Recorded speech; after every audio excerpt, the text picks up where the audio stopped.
L'intrus est donc repéré. Il reste à expliquer comment les granulocytes et les monocytes se retrouvent en grand nombre au bon endroit. Donc c'est ce qu'on appelle le recrutement des granulocytes et des monocytes.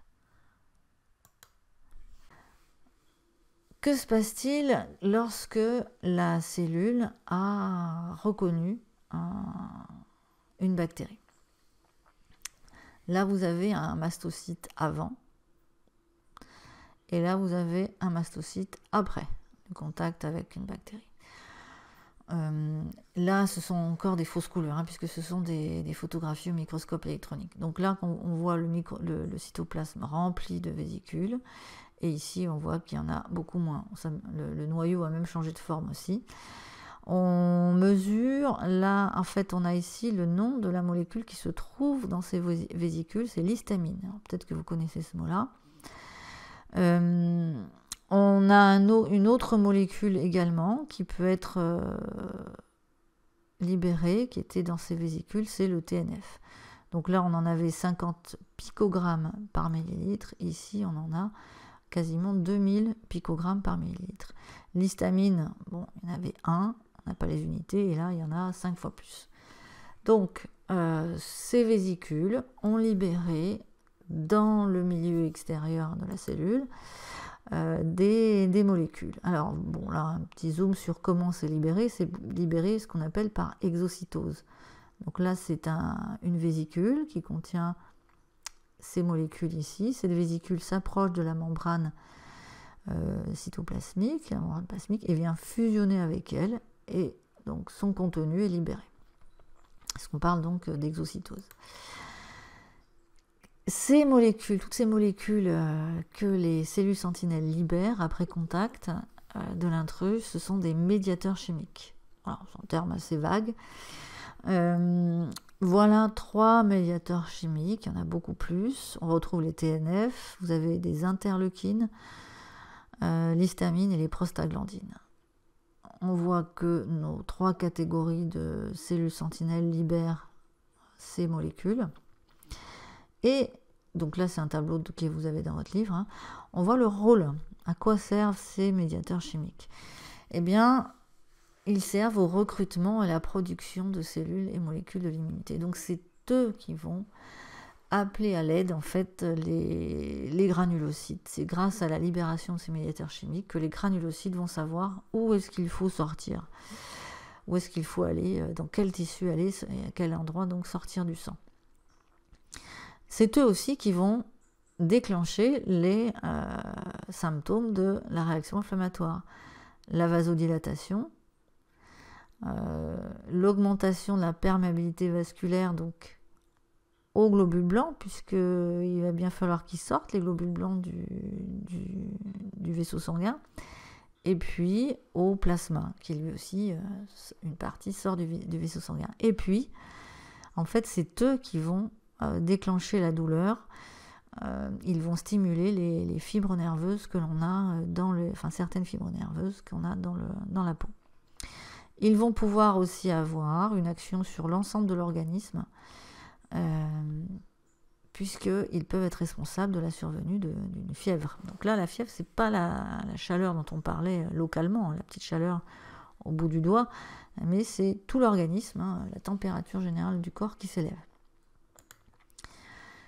Suite et fin donc de la réaction inflammatoire aiguë, on avait commencé le cours là-dessus, la phagocytose. Donc, ce sont des belles photos qui sont dans votre livre. Alors là, ce sont des levures, enfin des particules de levure, des regroupements de levures. Le microscope, le lymphocyte, je vais y arriver, le leucocyte, voilà, donc le globule blanc doué de phagocytose, avec un microscope à balayage, donc on voit l'extérieur des cellules. Microscope électronique à transmission, où on voit l'intérieur de la cellule et donc tous ses organites. Voilà, vous relirez tout ça, c'est dans votre livre, on vous donne donc les étapes de cette phagocytose. Ici, donc, j'ai remis un autre document qui les montre, donc les 4 étapes, adhésion, ingestion, digestion, etc. Ici, vous avez un document donc aussi dans votre livre. Alors attention, il y a des choses qu'on ne va pas voir tout de suite. Donc on retrouve l'adhésion, l'ingestion, la digestion. Et puis vous avez ici des choses qu'on verra plus tard. En fait, ce sont des petits morceaux de la bactérie qu'on va retrouver à la surface de ce phagocyte. Bon, sinon, vous retrouvez des noms un petit peu barbares qu'on a vus. Alors, les récepteurs PRR, la bactérie. Alors, motif PAMP, hein, c'est le nom qu'on donne aux molécules qui sont à la surface des bactéries, ou des champignons, etc. Donc là, pour l'instant, on passe. Alors, vous avez entendu parler, surtout là avec le coronavirus, on déconseille, hein, je ne sais pas si vous l'avez vu, on déconseille la prise d'anti-inflammatoires. Alors si vous n'êtes pas très loin, vous êtes courageux, vous allez voir dans votre armoire à pharmacie, je suis sûre qu'il y a plein d'anti-inflammatoires. Alors, ça aussi c'est dans votre livre. En fait, on vous a mis dans un tableau les principaux anti-inflammatoires qu'on va trouver. Bon, il y en a un il y a un médicament qu'on trouve dans toutes les pharmacies, mais qui n'est pas un anti-inflammatoire, que les gens se sont arrachés là, ces derniers temps, c'est le Doliprane. Mais en fait, le Doliprane, c'est du paracétamol. Donc, Doliprane, c'est la marque, c'est le nom du médicament. Donc là, vous avez Dafalgan, alors je connais moins celui-là. Et vous avez le principe actif qui est dedans. Donc le paracétamol, qui est dans le Doliprane, n'est pas un anti-inflammatoire. C'est un antalgique, donc il est contre la douleur, il va diminuer la douleur, et un antipyrétique, c'est-à-dire qu'il va faire diminuer la température, la fièvre. Par contre, vous avez donc les deux anti-inflammatoires les plus courants, donc l'aspirine et l'Advil, puis il y en a d'autres. Il y en a plein d'autres, des anti-inflammatoires, et dedans, il y a toujours, en gros, la même molécule active qui est l'ibuprofène. Dans l'aspirine, le principe actif, c'est l'acide acétylsalicylique.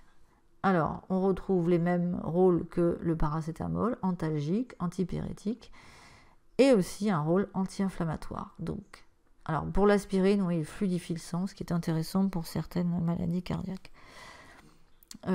Anti-inflammatoire, ça veut dire qu'ils vont diminuer les symptômes de la réaction inflammatoire. Les symptômes de la réaction inflammatoire qui ne nous plaisent pas, c'est surtout la douleur. Mais attention, gros effets secondaires pour ces médicaments. Idem pour le paracétamol, on en reparlera